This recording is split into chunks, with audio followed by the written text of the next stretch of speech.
Namaste, this is Shiva Sapkota today with a video covering the Jetson Bolt Pro. It's an electric bike. I made a video on this bike about a little more than a month ago, doing a full unboxing and doing a full range test, and I received a lot of positive feedback, comments, subscriptions, so I really appreciate your engagement for that video. If you haven't checked it out, I'm going to put a link up here as well as in the description below. Today's video is going to be covering the top questions I have received about this bike so far.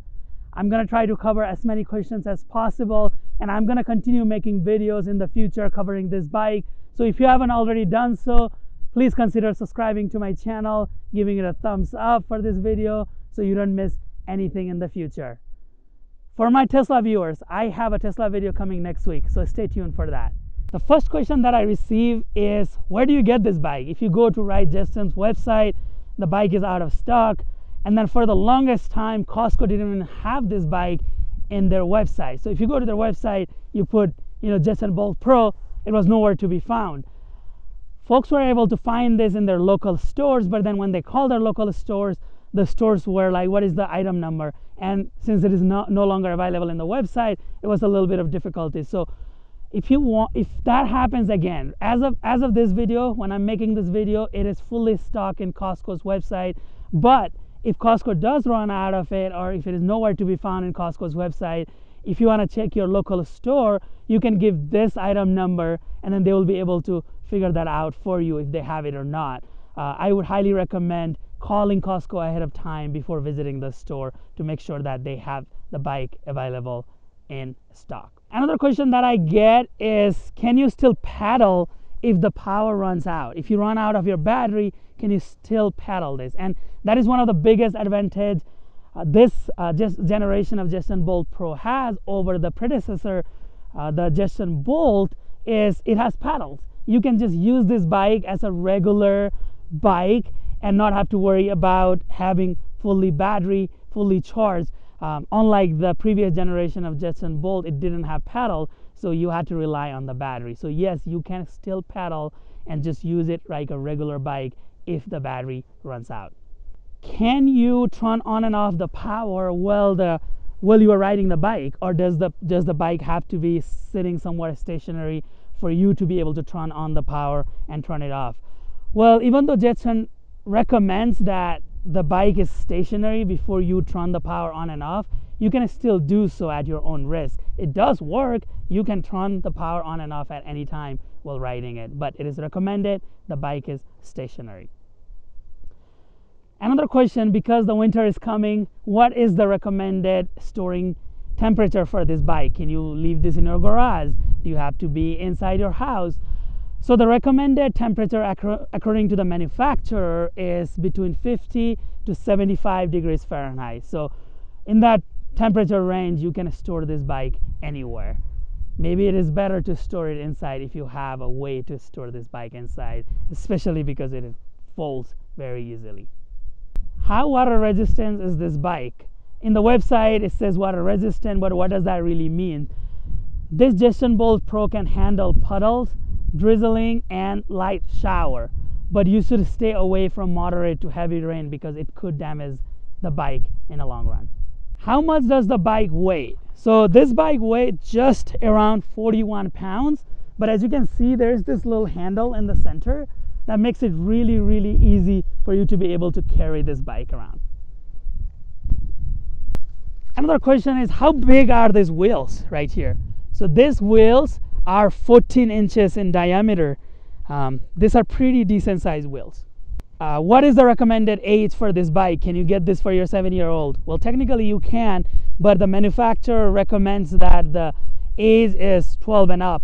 What is the max speed for this bike? The max speed is 15.5 miles per hour. Can you unlock the 18 miles per hour speed like its predecessor Jetson Bolt? Unfortunately, without physically modifying this bike, I don't know how you would even do that. You are not able to unlock that 18 miles per hour speed. And I'll touch on this subject later in the app control section of this video. I hope you're enjoying the video so far, and I really hope that you and your family are staying safe through this pandemic. I really appreciate your time. Please consider subscribing to my channel if you want to see more videos in the future. Let's continue. How long does it take to fully charge this bike? If the battery is completely dead, it could take up to 4 hours. So just depending on what level you are on your battery. What is the range for this bike?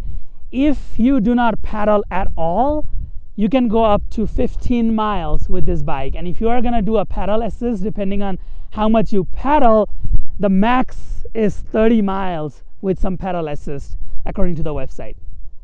What is the climbing angle for this bike without having to paddle? It is 15 degrees. I have done a little bit more than 15 degrees and it struggles a bit, but it's been fine. I just have to kind of give it a little bit of a nudge every now and then, but it has done fine so far. What type of brakes does this bike have? This bike has dual handbrakes, so both front and back, which is really nice. They are a bit sensitive, so I would recommend you practice braking before really taking this bike out and riding it. Does this bike come with a warranty? Yes, it has a limited 1-year warranty. You should register this bike when you get it. Another question that I get is, can you adjust the steering height? You can fold the steering like this, right? So it becomes short and easy to carry. But unfortunately, there is no mechanism for you to be able to adjust this height. You cannot adjust the steering height. What you can adjust is your seat height. So you can rotate this, you can take your seat out, you can go up and down, but you cannot adjust your steering wheel height. It's fixed. How has the battery degradation been? I've been riding this for a little more than a month, probably close to 2 months, and I haven't noticed any degradation so far. It has been great. It gives me that 15-mile range or close to that 15-mile range every single time before it dies. So it's been great. How does cruise control work and what does it exactly do? As the name suggests, cruise control is exactly what we are used to in our cars. It takes kind of a stress out for you to not have to press on acceleration, exactly in this case, so that you don't have to keep throttling this bike. When you get to a set speed that you like, you can just press on this cruise control button and then it keeps you at that speed without having to just throttle every single time. How do you turn on the front LED? What you need to do is the bike has to be powered on, and then you just hold on to this for 4 seconds, and then the front LED turns on. And then to turn off the front LED, you do the same. You just press and hold on to this for 4 seconds, and then the LED will turn off. The most common question that I get about this bike is, how do you connect it to the Ride Jetson app? Unfortunately, unlike the predecessor Jetson Bolt, this bike does not have Bluetooth module in it, so you cannot connect this bike to the Ride Jetson app. I know it's lame, but as I'm making this video, there is no way to connect this bike to using Bluetooth to the Ride Jetson app. It also goes back to the speed increase hack. You cannot get to 18 miles per hour unlike the Jetson Bolt because you cannot connect this bike to the Ride Jetson app. I contacted them about their plans on incorporating some sort of a Bluetooth module, maybe like an aftermarket, but as of right now they say they don't have any plans on doing so. Probably trying to cut the manufacturing cost by not incorporating the Bluetooth module, but man, that was a really nice feature on Jetson Bolt. But I'll trade the Bluetooth feature for being able to paddle any day. So I really love this bike. That'll do it for today's video. As I said before, if you haven't checked out my first video, I'm going to put a link down below. It is a much detailed video doing unboxing and review and range test for this bike. I really thoroughly enjoy this bike. It has been very reliable and great. As I said, I love being able to paddle unlike the previous Jetson Bolt. So I like what they did with this bike here. If you found this video helpful and if you want to see more videos covering this bike and other e-bikes in the future or other technologies, please consider hitting that subscribe button, turn on the notification, give a thumbs up on this video, and let me know your feedback down below and what else you would like me to cover about this bike in the future. Thank you very much for your time. I really appreciate it. I'll see you in the next video. Namaste.